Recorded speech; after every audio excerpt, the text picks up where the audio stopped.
지금 사방에서 경제 붕괴 징후가 오고 있습니다. 한국이 월 수출 사상 첫 1,000억 달러, 세계 5위에 들어갔다. 일본을 제쳤다라고 하는데 한국의 이 월 수출이 호재가 아니라 악재가 될 수 있다라는 경고가 나오고 있습니다.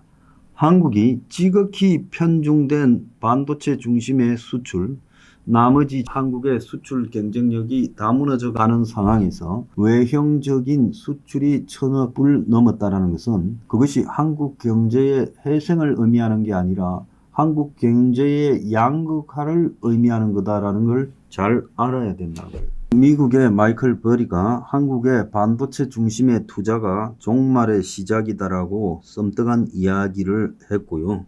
어제 금은 목요일에 공포가 컸습니다. 어제 미국에는 6월 고용이 예상치의 절반에 밖에 못 미쳤다라고 하는 암울한 결과가 터졌어요. 미국에서는 AI 정점 넣은 공포가 점점 말이 늘어가고 있어요. 반도체 호황도 끝물이 아닌가. 상반기에 미국의 주가를 이끌었던 하이퍼스케일러라는 AI 산업을 주도하고 데이터 센터 컴퓨팅 등을 주도하는 회사들의 주가가 흔들리고 있다라고 나오고 있어요. 세계 경제의 호불항을 좌우하는 구리 가격이 고점에서 고정되어서 이제 내려갈 거라고 이야기가 나오고 있습니다. 그래서 이 한국을 둘러싼 상황이 굉장히 나쁜데 수출 1,000억 달러와 반도체 발 주가 폭등을 가지고 스스로 찬양을 하는데 빠져 있는데 그 이면에 엄청난 양극화가 진행되고 있다.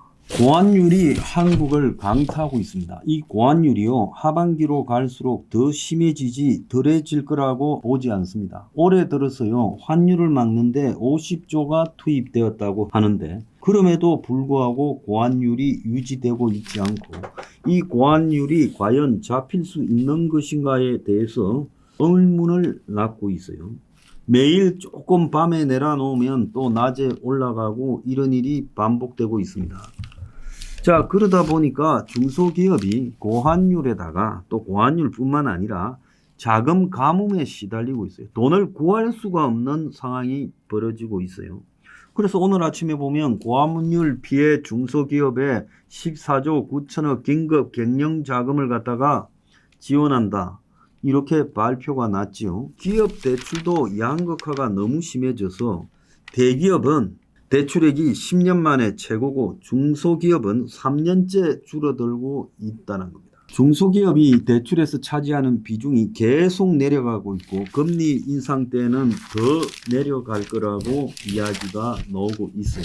인도네시아 루피아화가 계속 내려가서 지금 난리가 나서 학생들 무상급식까지 중단하고 경제 위기 상황에 빠지고 있는데 이 루피아뿐만 아니라 원화, 엔화가 전부 달러 대비 약세가 진행되어서 1987년 외환위기 꼴로 가고 있다는 거예요.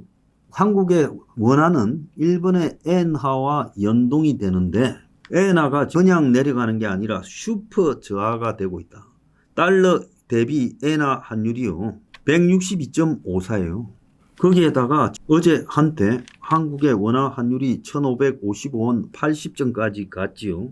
자, 이렇게 되니까 원화 가치 하락이 이 외환위기 직전으로 가는 인도네시아보다도 더 크다라고 이야기를 하고 있습니다. 당시는 고정환율이고 지금은 변동환율이다. 외환 보유액이 많다 하지만 그러지 않다. 외국의 전문가들은 하반기 한국 경제가 환율에서 굉장히 문제가 커질 거다라고 말을 하고 있습니다. 이런 환율 폭등은 당연히 중동이 다소 조용해졌는데 고유가가 일반 수준으로 내려왔는데 6월 물가가 3.2%나 올라갔는데 주로 국민들의 생필품 물가가 폭등하고 있다는 거예요. 자, 올해 서울의 전세값이 5.1% 상승했어요. 전세도 이제 사라지고 월세 전환까지 가고 있어요. 이거는 이재명뿐만 아니라 정권의 기조가 전세는 사라져야 되는 것 아니냐. 이것이 마치 갭 투기의 원인이라고 바라보는 이 착각에서 큰 원인도 있다고 보고 있습니다. 6월 기름값이 25% 뛰었는데 밥상 물가가요. 엄청나게 올라서 채소, 달걀, 축산물까지 전부 올라가고 있다는 거예요. 하반기에 한국의 환율이 그야말로 지금 한국 경제를 강타할 거다. 이 와중에 가장 피해를 입고 있는 사람이 중소기업이 돈을 구하지 못해서 정부가 15조에 가까운 돈을 긴급 경영 자금으로 지원한다 해요.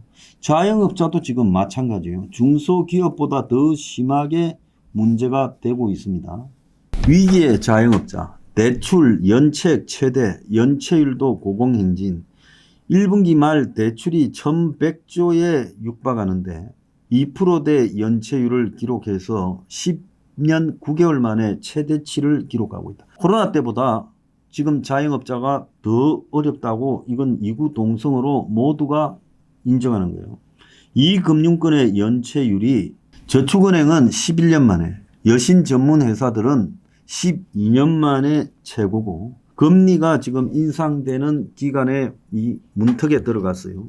0.25%만 올려도 자영업자의 이자 부담이 56만 원 올라간다는 거예요. 자영업자가 여러 금융기관에 다중채무를 지고 있는 사람들이 많은데 그 사람들 1인당 대출이 3억 9천만 원이라는 거예요. 영세 저소득 자영업자가 연체율이 지금 최고로 악화돼요. 자영업자 사이에도 지금 양극화가 진행이 되어서 아주 자영업자, 자본을 많이 투자한 상층 자영업자들은 그래도 호황이 있고 자영업자 중에서 노후 퇴직으로 했거나 젊은이들이 푼돈 가지고 시작한 자영업은 지금 난리가 났다라는 거예요.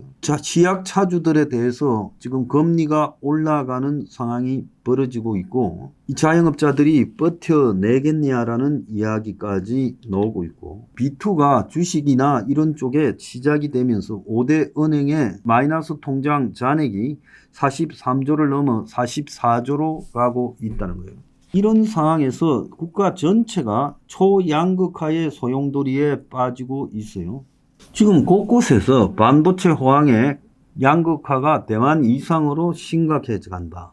그들만의 잔치가 되고 있고 나머지는 그야말로 신음하고 있는 상황이다. 이걸 방치하다가는 이 나라가 존재할 수 있겠느냐라는 이야기까지 나오고 있어요.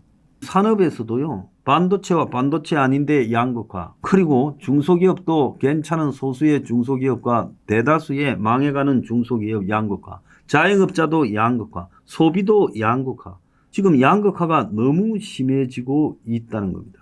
물가 폭등하에 이제 서민들은 소비를 갖다가 줄여서 버티고 있고 지금 주식시장에서 깨지는 사람이 점점 늘어나고 있어요. 6월 달에만 1조가 반대 매매됐어요. 이 사람들은 주식에서 돈 다 날렸고 그것이 빚으로 돌아온 사람이에요. 이 사회에 극단적인 소비 양극화가 진행이 되고 있다는 거예요. 그런데 이런 상황이 방치되면서 하반기에 극심해질 건데 그걸 도대체 극복할 방법이 있냐라고 보고 있어요. 여기에 주식 폭탄까지 터지게 되면 견딜 수 있겠습니까?